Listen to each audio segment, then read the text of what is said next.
మిత్రులందరికీ నమస్కారం.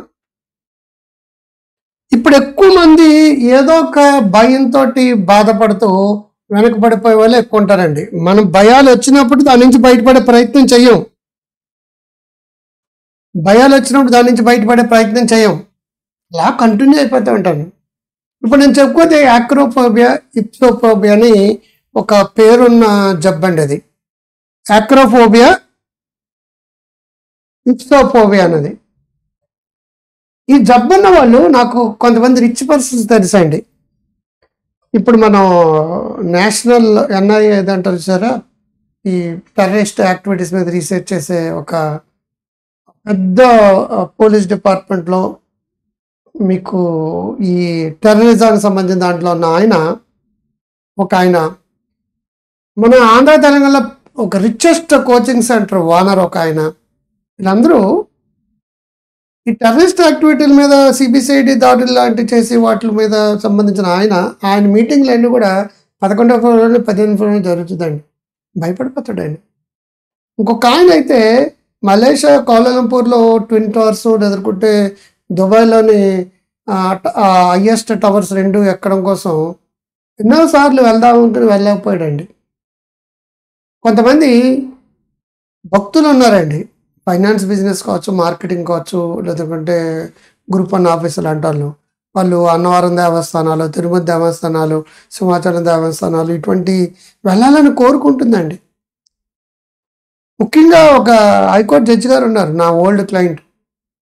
ఆయన కూడా అంతే.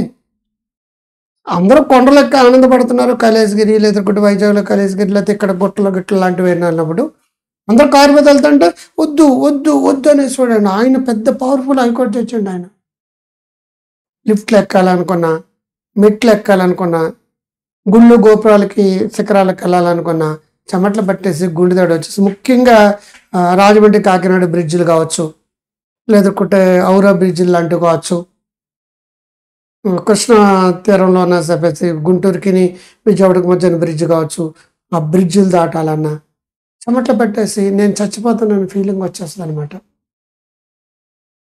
కానీ వీళ్ళు ఆల్మోస్ట్ వాళ్ళు 10-15 ఏళ్ళ నుంచి సఫర్ అయినా సరే ట్రీట్మెంట్లు తీసుకోరండి.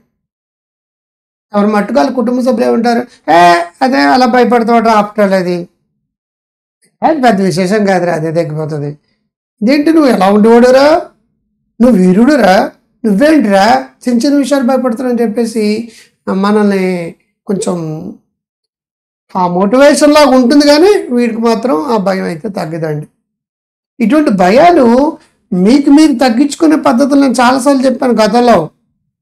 కొంచెం మెట్లు ఎక్కండి, దిగేయండి. ఒక లిఫ్ట్ ఎక్కండి, ఫస్ట్ ఫ్లోర్ ఎక్కండి, దిగేయండి. నెక్స్ట్ సెకండ్ ఫ్లోర్ వెళ్ళి దిగేయండి. డీసెన్సేషన్లో సిస్టమేటిక్గా వెళ్తే సిస్టమేటిక్ డీసెన్సేషన్ థెరపీ అంటాం. మెల్లిమెల్లిగా ఎక్స్పోజర్ అవుతూ ఆటోమేటిక్గా దానికి అలవాటు పడేదాన్ని సిస్టమేటిక్ డీసెన్సేషన్ థెరపీ అంటాం, ఎక్స్పోజర్ థెరపీ. ఈ భయాలు వచ్చినప్పుడు ఏమవుతుందంటే, కొంతమందికి పబ్లిక్ అంటే భయం కావచ్చు, కొంతమంది ఎత్తైన ప్రదేశాలు అంటే భయం కావచ్చు, కొంతమంది ఇంకో భయం కావచ్చు.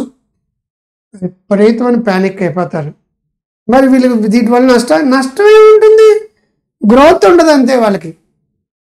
తిరుపతి వీడికి ఇష్టం, తిరుపతి దేవస్థానానికి వెళ్ళాలని కోరుకుంటున్నాడు. చాలా కాలంగా కుటుంబ సభ్యులు అంటున్నారు, 2వసారి దర్శనానికి వెళ్దామని చెప్పేసి. వీడికి ఉండదా? వీడు కూడా భక్తుడే, వీడు కూడా వెళ్ళాలనుకుంటున్నాడు. కానీ అక్కడికి వెళ్ళేటప్పటికి నేను వెళ్ళాలని భయంతో పోస్ట్ పోన్ చేస్తుంటారు.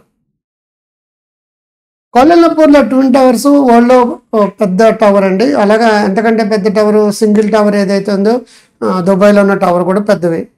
అక్కడికి వెళ్ళాలి, 149 అంతస్తు 150 అంతస్తులు ఎక్కాలి. కిందకు చూస్తే పడిపోతాం, కళ్ళు తిరుగుతారని ఫీలింగ్, భయం అనే ఫీలింగ్. కొంతమంది వంతెనలు అందంగా ఉంటాయి, లండన్ బ్రిడ్జ్ కావచ్చు, మరొకటి కావచ్చు. ఈ పక్క నుంచి ఆ పక్కకి వెళ్తే హ్యాపీగా ఉంటుంది, గొప్ప థ్రిల్లింగ్గా ఉంటుంది. కొంతమంది క్రేన్లు ఉంటాయి, కొంతమంది ఎస్కలేటర్లు ఉంటాయి.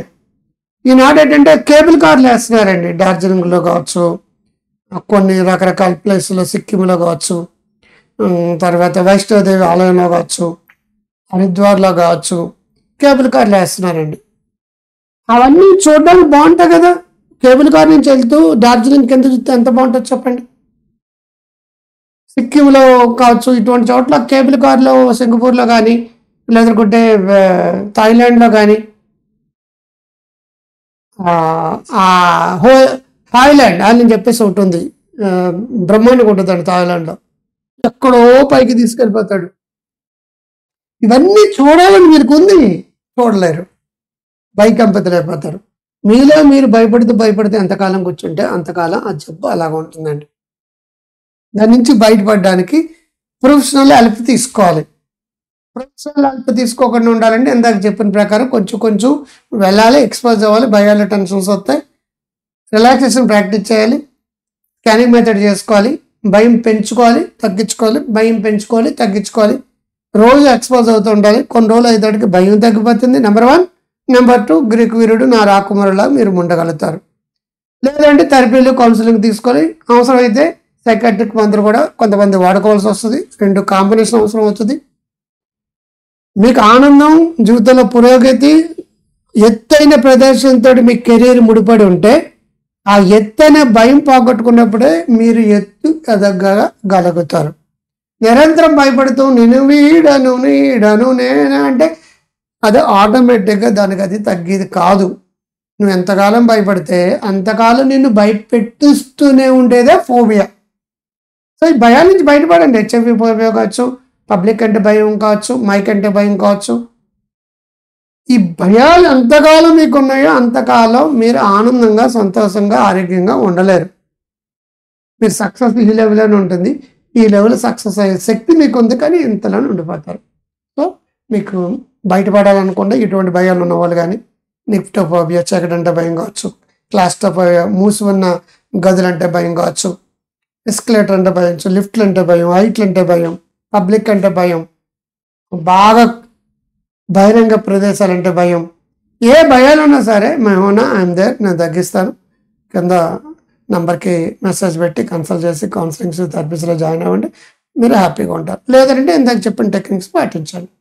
నచ్చితే లైక్ చేయండి, కామెంట్ బాక్స్లో బాగుందని పెట్టండి, సోషల్ మీడియా షేర్ చేయండి, వాట్సాప్ స్టేటస్లో పెట్టండి. గ్రో హెల్దీ వైజ్ అనే యాప్ని డౌన్లోడ్ చేసుకుని మీరందరూ కూడా మరింత గొప్ప వాళ్ళు అవ్వాలని కోరుకుంటున్నాను. Bye, love you all.